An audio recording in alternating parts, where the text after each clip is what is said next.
परिक्रमा, ये पृथ्वी जो है हमारी सूर्य के चारों ओर एक चक्कर लगाने में 365 सही 1/4 दिन लगाती है। यानी एक दिन में 24 घंटे, 24 घंटे का चौथाई यानी 6 घंटे। तो 365 दिन पूरे पूरे और 6 घंटे और हर वर्ष लगते हैं। तो इसी वजह से अब हम उसकी गणना कैसे करें, 6 घंटे की गणना कैसे करें?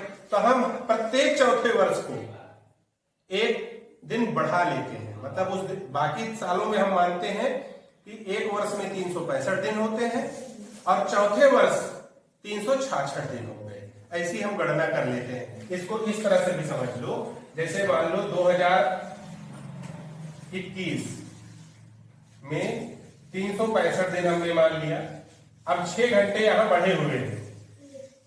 अब 2022 में 365 दिन मान लिया, 6 घंटे इसके भी बढ़ गए। 2023 में 365 दिन मान लिया, 6 घंटे इसके भी बढ़ गए।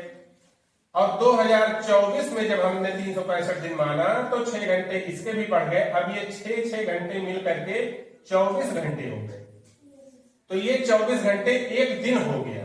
तो इस 365 में एक जुड़ करके अब 366 दिन हो गए। तो 2024 में 366 दिन हो गए।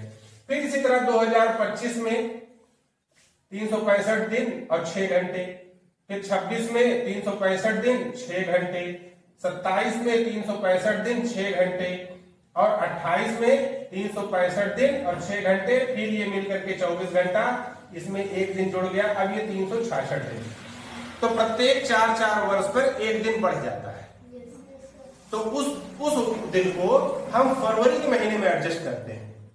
हर बार हम फरवरी में 28 दिन रखते हैं, लेकिन जिस वर्ष में ये एक दिन बढ़ रहा है, हम उस वर्ष में एक दिन बढ़ा लेते हैं फरवरी महीने में। उस वर्ष में फरवरी 29 दिन की हो जाती है। ऐसे वर्ष को लीप वर्ष या अधिवर्ष कहा जाता है, जिसमें एक दिन बढ़ जाता है। उसको लीप ईयर या अधिवर्ष कहा जाता है। और इसको गणना करने के लिए बहुत आसान है। जो सन चल रहा हो आप उसको 4 से भाग दीजिए। अगर शेषफल 0 है तो आप समझ लीजिए कि ये लीप वर्ष है, अधिवर्ष है। और अगर 4 से भाग देने पर कुछ शेषफल बच गया तो इसका मतलब है कि ये लीप वर्ष नहीं है, इसमें फरवरी 28 दिन की होगी। और जब शेषफल 0 हो जाएगा तो उसमें फरवरी 29 दिन की हो जाएगी और वो अधिवर्ष कहलाएगा, लीप ईयर कहलाएगा।